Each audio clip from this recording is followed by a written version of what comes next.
Assalamualaikum warahmatullahi wabarakatuh semua. Selamat datang ke Kisah Channel dan juga terima kasih kerana menonton video untuk kali ini. Sebenarnya nak berterima kasih kepada semua yang sudah subscribe dan juga like YouTube Kisah Channel ini, okey? Ini video kali ini berkenaan dengan factorization and algebraic expression part 2, okey? Yang part 1 hari tu Kai ajar korang semua tentang cara nak expand algebraic expression tu yang ada satu sahaja kurungan seperti tepi ni, contoh ini. Tetapi untuk hari ini Kai akan ajar korang semua tentang algebraic expression yang ada dua kurungan. Kai nak nasihatkan korang yang mana belum tengok lagi factorization and algebraic expression part 1, sila tengok sekarang sebelum anda menonton video ini sampai habis, sebab bila korang semua dah menonton part 1, bila korang belajar untuk part 2 ini lebih senang untuk korang fahami, sebab part 1 tu ajar yang basic. Bila yang dah naik sikit ni untuk part 2 ni dia ada dua kurungan, jadi korang kena tahu yang basic dulu, mungkin korang baru boleh faham untuk part 2 ini, Dia sebenarnya taklah susah sangat. Kalau korang dah betul-betul pandai untuk part 1 tu, memang senang untuk part 2 ini. Lebih senang nak masuklah dalam otak korang. Tengoklah part 1 dulu, baru tengok video ni. Sebelum kita mulakan, korang jangan lupa untuk like juga, untuk subscribe yang mana yang belum subscribe, dan sila sediakan kalkulator. Memang penting lah untuk kalkulator dalam matematik ni, dan juga buku ataupun kertas kosong, dan sediakan pen ataupun pensil. Jadi let's go. Mari kita mulakan sekarang. Korang nampak, firstly kita ada dua kurungan ini. Dalam kurungan yang pertama ada y tambah 1 dan kurungan yang kedua ada y tolak 3. Jadi macam mana korang nak selesaikan ni? Part 2 Kai akan ajar yang ada dua kurungan. Yang part 1 hari tu Kai ajar yang ada satu sahaja kurungan. Tadi macam mana nak buat kurungan yang ada dua kurungan ni? Sebenarnya dia basic dia sama macam part 1 tu, cuma ada tambah sikit-sikit lah. First korang darabkan y ni, number pertama ataupun huruf pertama dalam kurungan yang pertama. Kemudian korang darabkan dengan dua number dalam kurungan 2. Macam ni. Macam mana kita nak tulis? Kita tulislah y dalam kurungan y tolak 3. Kurungan ni sebenarnya, kurungan ni bermaksud darab, maksudnya y darab y. Ni macam kita dah jadikan dia masa part 1 tu. Dia jadi satu kurungan sahaja. Kita pecahkan dia jadi satu kurungan. Bila korang dah buat untuk dua ni, untuk yang first number huruf y ini, korang buat untuk number 1 pula. Number 1 ni korang darab dengan y darab dengan 3 ni. Jadi korang buat satu lagi ni. Ini nak buat tambah ke tolak kat sini? Kita buat tambah. Sebab apa? Sebab ni yang positif lah. 1 tu positif. Jadi 1 dalam kurungan ada y tolak 3. Macam ni korang tulis, Jadi sekarang ni kita ada 2. Ada 2, 2 kurungan kita pecahkan dah. Jadi lebih senang kita nak expandkan dia. Jadi sekarang kita buat apa? Expandkan dia macam part 1, macam mana yang saya kata hari tu. Y darab y darab negatif 3. Jadi dia akan jadi Y darab Y. Y darab Y ialah Y square. Kalau Y tambah Y, dia akan jadi 2Y. Dia lain 2 ni. Walaupun 2 ni, number 2 ni besar ataupun kecil, dia memang berlainan. Ada perbezaan yang ketara, okay? Korang kena betul-betul lah ni, belajar yang ni. Memang confuse. Kai pun kadang-kadang confuse juga tentang dua benda ni. Okay, Kai harap korang dah faham dah benda ni. Okay. So, Y darab Y, Y square. Kemudian Y, ni Y darab dengan negatif 3. Okay, jawapan dia ialah negatif 3Y. Negatif 3Y. Okay, lepas tu korang selesaikan untuk yang kedua ini pula. So, macam mana? 1 darab Y, kemudian 1 darab negatif 3. Okay, 1 darab Y ialah Y lah, tambah Y. Mana Kai dapat tambah, sini tambah, okay? Seterusnya, 1 tu darab dengan negatif 3. 1 darab negatif 3 ialah negatif 3 lah. Okay kan, senang bila korang dah jadi macam ni. Okay. Korang selesaikan je lah. Y square tolak 3Y tambah Y tolak 3. So, macam mana? Jawapan dia, Y square tolak 2Y, okay? Negatif 2Y tambah Y, jadi dia negatif 2Y tolak 3. So, ini ialah jawapan dia, okay? Untuk contoh yang pertama. Korang dapat faham tak?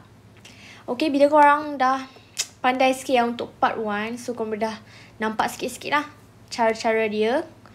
Okay. So, mari kita tunjuk contoh yang seterusnya. Contoh soalan yang kedua lah. Korang dapat nampak dengan jelas sekali. So, ini ialah 4 tambah 3R untuk kurungan yang pertama. Kurungan yang kedua, 2 tambah R. Okay. So, firstly, macam Kai kata tadi, korang darabkan number yang pertama, 4 ni, darab dengan 2 number kat dalam kurungan yang kedua. Darabkan. Okay, macam mana nak tulis untuk step yang pertama ni dalam ayat matematik? Korang buat 4 dalam kurungan 2 tambah R. Kurungan ni bermaksud darab. Okay, bermaksud darab. Okay. Bila dah siap untuk number pertama dalam kurungan yang pertama, korang buatlah number yang kedua dalam kurungan yang pertama, iaitu 3R darab 2 darab R. So, kita tulis positif, okay, tambah 3R dalam kurungan 2 tambah R. So, kita dapat 2 kurungan yang single-single. Okay. So, kita expandkan dia, okay. Oops. Kita expandkan dia. 4 darab 2, 8. 4 darab R, 4R. Kemudian tambah 3R darab 2, 6R. 3R darab R, 3R square. Okay, korang boleh faham? Senang kan? Jadi kita buatlah. Kita mudahkan dia. Maksudnya kita tambah. So, 8. 4R tambah 6R. 10R tambah 3R square. Kalau korang bagi jawapan yang ni, okay? Kalau korang bagi jawapan yang ni, yang ni. Oh. Okay, kalau korang bagi jawapan yang ni, korang akan dapat salah lah. Sebab dia boleh lagi nak tambah-tambah 4R ni boleh tambah dengan 6R. Jadi korang buat macam ni lah. So, jawapan dia patut jadi yang ni, okay? Kalau korang dapat jawapan yang ni, betul lah. So, boleh buat. Okay, Kai akan bagi last example. Lepas tu, Kai akan bagi satu soalan untuk korang buat sendiri. So, mari. Satu lagi contoh Kai akan berikan. Contoh soalan yang ketiga. Boleh nampak dengan jelas kan? Okay. Jadi, mari kita buat. Okay. So, korang nampak soalan ini. 3R tambah 4S dalam kurungan yang pertama. Kemudian R tolak 2S dalam kurungan yang kedua. Okay, sama macam cara tadi. First, korang ambil number yang pertama dalam kurungan pertama, iaitu 3R darab dengan R darab dengan negatif 2S. Macam mana korang nak tulis? Okay, korang tulis lah. So, korang tulis 3R. Lepas tu, 3R tu dalam luar kurungan. Okay, korang buat satu lagi kurungan macam ni. Kurungan ni.